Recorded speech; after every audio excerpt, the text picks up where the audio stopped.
Mars Blackman, and this is my main man, Michael Jordan.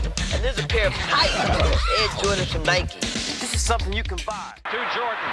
The Bulls trying to cut it to 6 this trip. Michael Jordan on the move, down the lane, up the middle, in deep, lean in, jump, backed it in. He's got 29.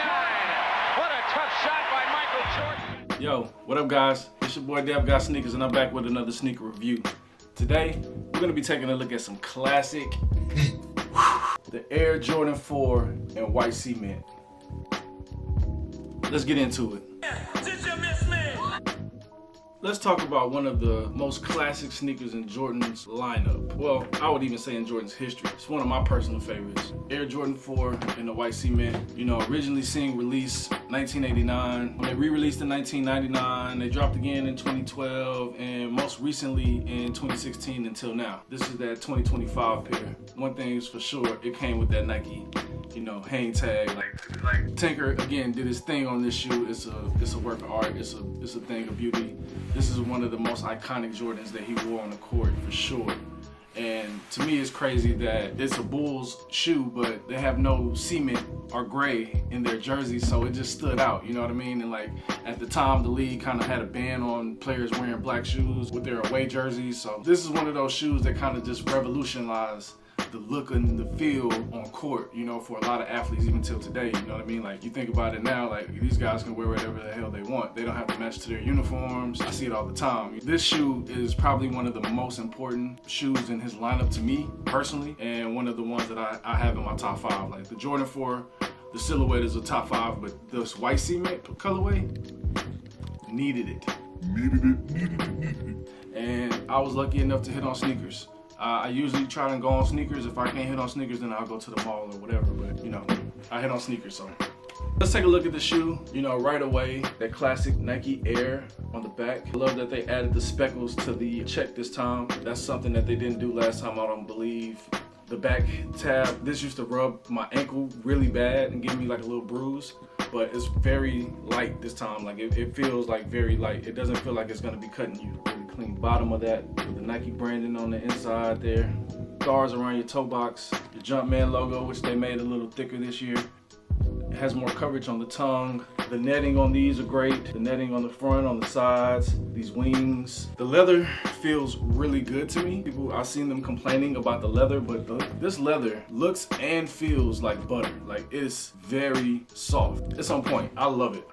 I think they put a lot of time and thought into this shoe. The cut is a little raised. Like it's higher than, you know, right here is higher than it was in the OG pair, but to me, I don't really care that they reshape the shoes. I think they kind of just make it to where, you know, it's more modern day, like what looks better, what goes together more. But again, the material on this shoe, A1, Nike did an amazing job. Let's look at both pairs. You know, these are fresh out the box. I got them. Sorry for my delay. I've been really busy. I've been trying to get to everything. I got a lot of new heat. Did you miss me? Nothing special with the box. If you get a pair of Jordan 4s, like they always come the same way. So nothing special with the box there. Oh, sorry, Deadpool. I didn't mean to hit you. Anyway, let's get a look at both shoes together here. Boom. I really cannot wait to rock these. I almost want to get another pair just so I can stock this pair and keep these on ice because, you know, again, this is such an iconic shoe to me. It's probably one of my favorite Jordans for sure. Like, I did a poll, you know, and if you follow me on IG, you've probably seen it, but I said Jordan 3s or Jordan 4s forever. I do not have an answer. I can't pick myself, so, you know, it was a draw. It was 50-50 for both, you know, the 3s and the 4s, so I feel it. Like, I really can't pick. I can't choose. It's too hard to decide which Jordan I like the most. And this is one of the, you know, 4 OG colorways that came out in the black, obviously the black cement, the white cement, fire red, which I'm not too crazy about fire reds. I don't know why. I'm not that crazy about them. I'll probably get them one day. I just don't need them right now. The military blues, which I have, and I'll do a review on those. Or maybe I'll pull them out right now. Let me see. I don't know. I never do a 2 for 1, you know what I mean? I'm trying to spread shit out, you feel me? Give each shoe its own equal share. I am super excited about this pair. If you slept on these, I feel bad for you, son. But then I did see that they were gonna restock them. So if you didn't hit and you want them, maybe you get a chance to grab them. But super happy that I did, you know what I mean? I can't wait to rock these. Such an iconic shoe. What's that, Deadpool? You want some too? Nah, this is my little Pop Mart Deadpool. You know what I'm saying? I'm trying to start collecting some of these and adding more. But the 4s are gonna forever be iconic for just the moments that he created in the shoe, the thing that he brought to the game. This tongue is rounded instead of being like really square, like it used to sit up too high. Like this is kind of more true to like the OG pair. Then you got your Air Jordan inside there.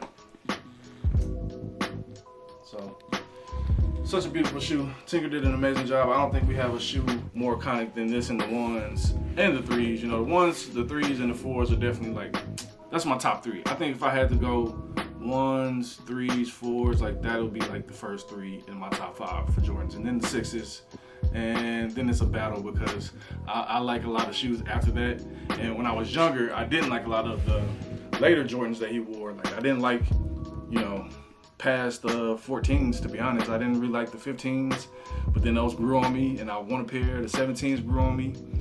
The 20s I had, like, you know, it just was like certain things that I started to like and understand that, you know, I didn't want to fit in with everybody else because I know some diehard OG fans who are like, I'm never walking past the 13s or I'm never going past the 14s, and it's just like, you know what I mean? Like, you know, rock what you like. And like my style changed, you know, it's stuff that I didn't eat as a kid that I eat as an adult. So it's the same thing with my sneaker palette. I feel like, oh, I'm gonna coin that term. Don't steal that, anybody. Sneaker palette. No, but you know, things that I enjoyed today that I just didn't really get when I was younger. But this is one of them. I hope you guys enjoyed this review. I hope you guys enjoyed my videos, man. Again, I just appreciate your love and support so far.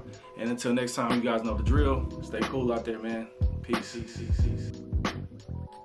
Repeat myself. This you can buy. You cannot do this. Can.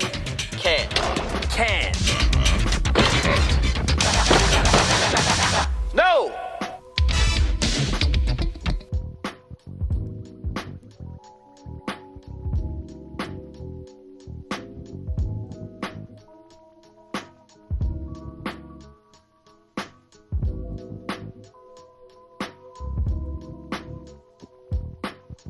Yeah, I got one more fun fact for y'all.